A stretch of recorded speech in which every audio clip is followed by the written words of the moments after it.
ଦେଖନ୍ତୁ ଆଜି ଆମେ 17 ଅଗଷ୍ଟ 2019 OTET ପରୀକ୍ଷାରେ ଆସିଥିବା ପ୍ରଶ୍ନ ଉତ୍ତର ବିଷୟରେ ଡିସ୍କସନ୍ କରିବା।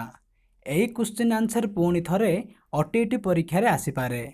ସେଥିପାଇଁ ଆପଣମାନେ ଭିଡ଼ିଓଟିକୁ ଶେଷ ପର୍ଯ୍ୟନ୍ତ ଦେଖନ୍ତୁ।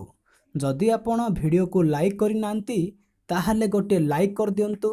ଚ୍ୟାନେଲଟିକୁ ସବସ୍କ୍ରାଇବ୍ କରି ପାଖରେ ଥିବା ବେଲ୍ ଆଇକନ୍କୁ ପ୍ରେସ୍ କରିଦିଅନ୍ତୁ। ସବସ୍କ୍ରାଇବ୍ କରିବା ଦ୍ୱାରା ଆପଣମାନେ ଏମିତି ନୂଆ ନୂଆ ଭିଡ଼ିଓ ଫାଷ୍ଟ ଦେଖିପାରିବେ। ଚାଲନ୍ତୁ ଫ୍ରେଣ୍ଡସ୍, ବର୍ତ୍ତମାନ ଭିଡ଼ିଓଟିକୁ ଷ୍ଟାର୍ଟ କରିବା। ଏହି ସବୁ କ୍ୱେଶ୍ଚିନ୍ ଆନ୍ସର 17 ଅଗଷ୍ଟ 2019 OTET ପରୀକ୍ଷାରେ ଆସିଥିଲା। ଦେଖନ୍ତୁ, ଗଙ୍ଗାଧର ମେହେରଙ୍କର ପ୍ରଥମ କାବ୍ୟର ନାମ କ'ଣ? ରାଇଟ୍ ଆନ୍ସର ହେଉଛି ତପସ୍ୱିନୀ। ଗଙ୍ଗାଧର ମେହେରଙ୍କର ପ୍ରଥମ କାବ୍ୟର ନାମ ହେଉଛି Tapaswini. Full form of MIL. ଏମାଇଲ୍ର ଫୁଲ୍ ଫର୍ମ କ'ଣ? ଏମାଇଲ୍ର ଫୁଲ୍ ଫର୍ମ ହେଉଛି ମଡ଼ର୍ଣ୍ଣ ଇଣ୍ଡିଆନ୍ ଲାଙ୍ଗୁଏଜ୍। ଲିଙ୍ଗରାଜ ମନ୍ଦିର କିଏ ନିର୍ମାଣ କରିଥିଲେ? ରାଇଟ୍ ଆନ୍ସର ହେଉଛି ଯଯାତି କେଶରୀ।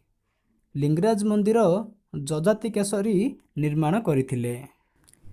କିଏ ସର୍ବପ୍ରଥମେ ନିଜ ଆତ୍ମଜୀବନୀ ଲେଖିଥିଲେ? ରାଇଟ୍ ଆନ୍ସର ହେଉଛି ଫକୀରମୋହନ ସେନାପତି। ଫକୀରମୋହନ ସେନାପତି ପ୍ରଥମେ ନିଜ ଆତ୍ମଜୀବନୀ ଲେଖିଥିଲେ। ପରଜା ପୁସ୍ତକର ରଚୟିତା କିଏ? ରାଇଟ୍ ଆନ୍ସର ହେଉଛି ଗୋପୀନାଥ ମହାନ୍ତି। ପରଜା ପୁସ୍ତକର ରଚୟିତା ହେଉଛି ଗୋପୀନାଥ ମହାନ୍ତି। ଭାରତୀୟ ଜାତୀୟ କଂଗ୍ରେସର ପ୍ରଥମ ମହିଳା ରାଷ୍ଟ୍ରପତି କିଏ? ରାଇଟ୍ ଆନ୍ସର ହେଉଛି ଆନି ବେସାଣ୍ଟ। ଭାରତୀୟ ଜାତୀୟ କଂଗ୍ରେସର ପ୍ରଥମ ମହିଳା ରାଷ୍ଟ୍ରପତି ହେଉଛନ୍ତି ଆନି ବେସାଣ୍ଟ। ସେମିତି ମରାଠୀ ଭାଷାରେ କିଏ କେଶରୀ ଲେଖିଥିଲେ? କେଶରୀ ହେଉଛି ଗୋଟିଏ ସମ୍ବାଦପତ୍ର। ରାଇଟ୍ ଆନ୍ସର ହେଉଛି ବାଲ ଗଙ୍ଗାଧର ତିଲକ। ବାଲ ଗଙ୍ଗାଧର ତିଲକ ମରାଠୀ ଭାଷାରେ କେଶରୀ ଲେଖିଥିଲେ। ମୋର ଆପଣଙ୍କ ପାଖରେ ଗୋଟିଏ ରିକ୍ୱେଷ୍ଟ କି ଭିଡ଼ିଓଟିକୁ ସମସ୍ତଙ୍କୁ ସେୟାର କରନ୍ତୁ, ଲାଇକ୍ କରନ୍ତୁ, ଚ୍ୟାନେଲଟିକୁ ସବସ୍କ୍ରାଇବ୍ କରି ପାଖରେ ଥିବା ବେଲ୍ ଆଇକନ୍କୁ ପ୍ରେସ୍ କରନ୍ତୁ। ସବସ୍କ୍ରାଇବ୍ କରିବା ଦ୍ୱାରା ଆପଣମାନଙ୍କର ହେଲ୍ପ ହେବ। ଦେଖନ୍ତୁ, which layer present as from the X-ray? କେଉଁ ଲେୟର ଏକ୍ସ-ରେ ଠାରୁ ଆମକୁ ରକ୍ଷା କରେ? ରାଇଟ୍ ଆନ୍ସର ହେଉଛି ଷ୍ଟ୍ରାଟୋସ୍ଫିୟର। କଟକ ସହରକୁ କିଏ ନିର୍ମାଣ କରିଥିଲେ? Who built Cuttack city? Cuttack ସହର କିଏ ନିର୍ମାଣ କରିଥିଲେ?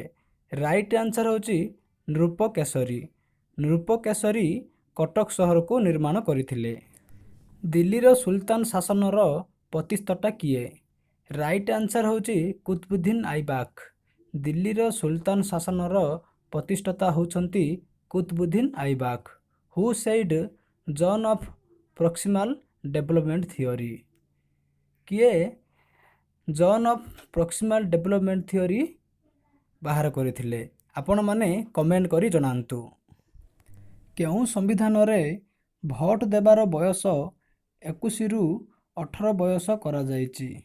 କେଉଁ ସମ୍ବିଧାନରେ ଭୋଟ ଦେବାର ବୟସ ସୀମା 21ରୁ 18 କରାଯାଇଛି? ଆପଣମାନେ କମେଣ୍ଟ କରି ଜଣାନ୍ତୁ। ରାଉରକେଲା ଆଇନ କେବେ ପାସ୍ କରାଯାଇଥିଲା?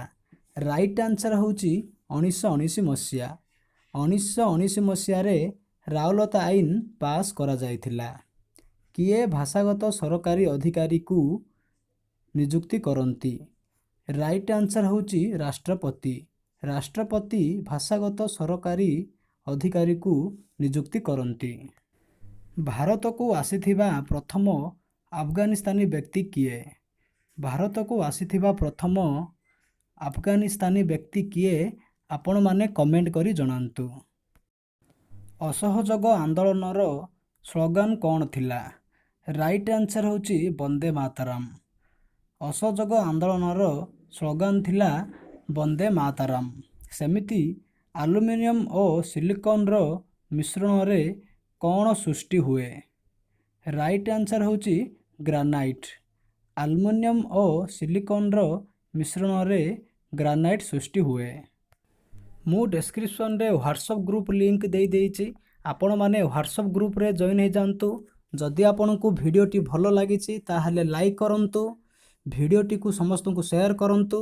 ଯଦି କିଛି ଡାଉଟ୍ ଥାଏ ତାହେଲେ କମେଣ୍ଟ କରନ୍ତୁ। ଚ୍ୟାନେଲଟିକୁ ସବସ୍କ୍ରାଇବ୍ କରି ପାଖରେ ଥିବା ବେଲ୍ ଆଇକନ୍କୁ ପ୍ରେସ୍ କରନ୍ତୁ।